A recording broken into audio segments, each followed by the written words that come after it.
ജീവിച്ചിരിക്കുന്ന ആളെ മരിച്ച ആളെന്ന് രേഖപ്പെടുത്തി ഇലക്ഷൻ കമ്മീഷൻ. ഇടുക്കി പൂപ്പാറ സ്വദേശിയായ വയോധികയെയാണ് വോട്ടേഴ്സ് ലിസ്റ്റിൽ നിന്നും ഒഴിവാക്കിയത്. കാരണമായി രേഖപ്പെടുത്തിയിരിക്കുന്നത് വോട്ടർ മരണപ്പെട്ടു എന്നാണ്.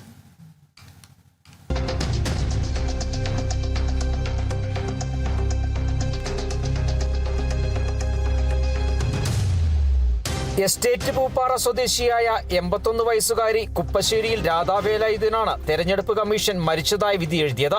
60 വർഷത്തിലധികമായി എസ്റ്റേറ്റ് പൂപ്പാറയിൽ സ്ഥിരതാമസക്കാരിയാണ് രാധ. കഴിഞ്ഞ തെരഞ്ഞെടുപ്പുകളിലെല്ലാം വോട്ട് രേഖപ്പെടുത്തിയിരുന്നു. ഞാൻ നല്ല ജീവനോടെ തന്നെ വോട്ട് പഞ്ഞ് നടക്കുന്ന ഒരാളാണ്. പ്രായമായി, ശരി തന്നെ. വോട്ടില്ലാതെയാക്കി. വോട്ടില്ലാത്ത ഒരു പൗരൻ എന്ന് പറഞ്ഞു കഴിഞ്ഞാൽ ആരായാലും അത് നമുക്ക് ശരിയായിട്ട് തോന്നുന്നില്ല. എനിക്ക് ഇത്രയും കാലം ഞാൻ വോട്ട് ചെയ്തു, ഇനി എനിക്ക് വോട്ട് ചെയ്താൽ പറ്റുള്ളൂ. അതൊരു പൗരന്റെ അവകാശമാണ്. വോട്ടർമാരുടെ വിവരങ്ങൾ ശേഖരിക്കാനെത്തിയ ഉദ്യോഗസ്ഥരുടെ അനാസ്ഥയാണ് ജീവിച്ചിരിക്കുന്ന ആളെ മരണപ്പെട്ടതാക്കിയത്. രേഖകളിൽ അബദ്ധം സംഭവിച്ചത് മനസ്സിലാക്കിയ പൊതുപ്രവർത്തകർ പലതവണ വിവരം ഉദ്യോഗസ്ഥരെ അറിയിച്ചെങ്കിലും തെറ്റ് തിരുത്തിയില്ല.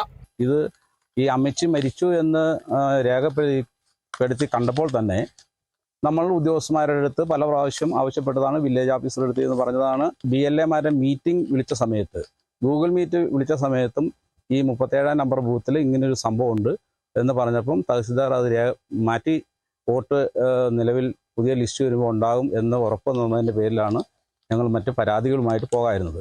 വോട്ടേഴ്സ് ലിസ്റ്റിൽ പേരില്ലാത്തതിനാൽ ഇത്തവണ സമ്മതിദാനാവകാശം വിനിയോഗിക്കാനാകാത്തതിന്റെ വിഷമത്തിലാണ് ഈ വയോധിക. Bineesh Antony, Kerala Vision News, Idukki.